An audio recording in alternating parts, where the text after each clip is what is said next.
বাগানে পরিচর্যা করার জন্য, গাছের পরিচর্যা করার জন্য আমি যে সমস্ত ইকুইপমেন্ট ব্যবহার করি তার মধ্যে প্রতিদিন যেটা আমার প্রয়োজন হয় সেগুলো আপনাদের দেখাবো।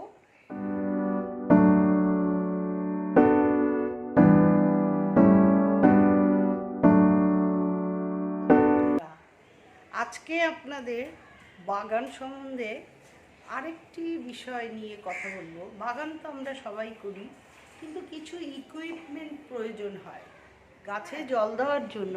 গাছে বিভিন্ন জল, লিকুইড, সার, তারপরে পেস্টিসাইডস, বিভিন্ন কিছু দেওয়ার জন্য আমি যে সমস্ত ইকুইপমেন্ট ব্যবহার করি সেগুলো আপনাদের দেখাবো। প্রতিদিন যেটা আমার প্রয়োজন হয় গাছে জল দেওয়ার জন্য, এই স্প্রেয়ারটা আমি ব্যবহার করি।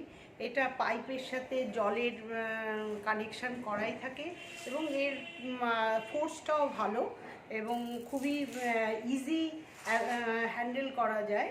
এটা আমার দৈনন্দিন জীবনে একটা অঙ্গাঙ্গিভাবে এটা আমার জড়িত।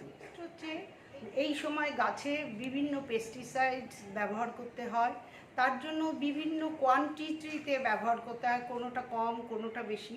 এটা হচ্ছে আমার সেই অল্প কোয়ান্টিটিতে যেগুলো পোকা বা পিঁপড়ে ধরলো সেটার জন্য অল্প কোয়ান্টিটিতে দরকার, সেটার জন্য আমি এইটা ব্যবহার করি।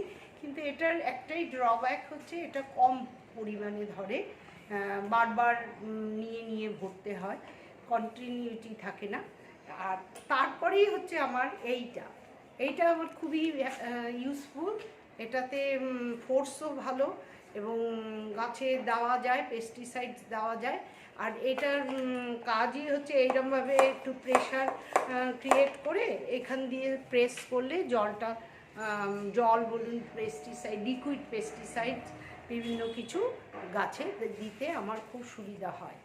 এই হলো, কিন্তু এটাতেও অল্প পরিমাণে আছে, মাত্র 2 লিটার জল বা পেস্টিসাইডস ধরে এটা। নেক্সট আমি এটা কিনেছি, এটাও একটা গাছে জল বা সার দেওয়ার জন্য, লিকুইড সার দেওয়ার জন্য। এটাতে অনেকটা ধরে, কিন্তু একটাই, এটা বলো 5 লিটার। এটার ভলিউম হচ্ছে 5 লিটার, কিন্তু এটার একটাই ড্রব্যাক হচ্ছে এটা প্রচণ্ড ভারী। আমার এটা পুরো 5 লিটার নিয়ে ব্যবহার করতে একটু অসুবিধা হচ্ছে, কিন্তু একটাই ভালো, এটা খুব হার্ডি, টেকসই, যেটা ইউজ করতে অনেক দিন ধরে ইউজ করা যাবে। আর এর ফোর্সও ভালো জলের। এই দেখুন প্রচণ্ড ফোর্স, পুরো গাছকে স্নান করিয়ে দেওয়া যায়, লিকুইড সারও দেওয়া যায়, অনেক গাছে দেওয়া যায় একসঙ্গে অ্যাট এ টাইম। আর এটা আমার ভালো, কিন্তু একটাই এটা ড্রব্যাক, প্রচণ্ড ভারী।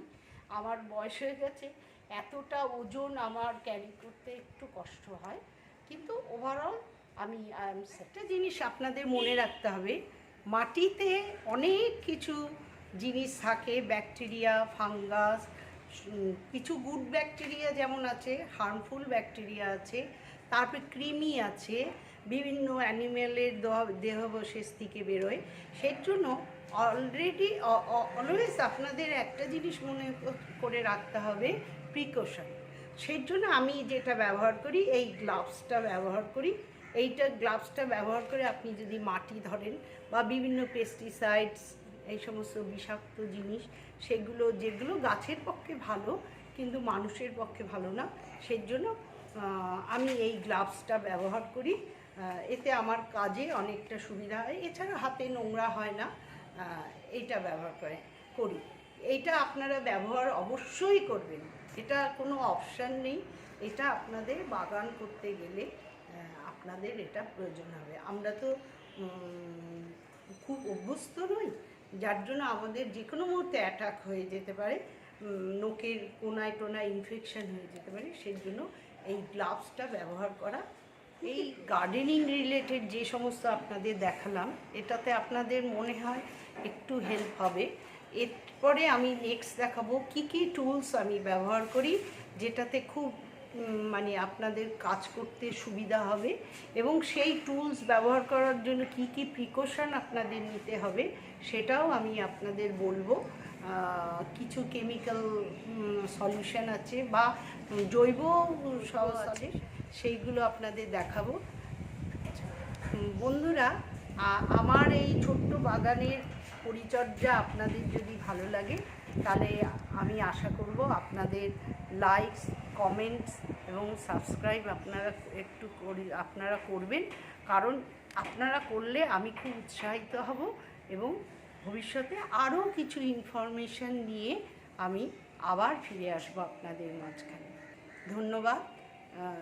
আজকে এই অবধি।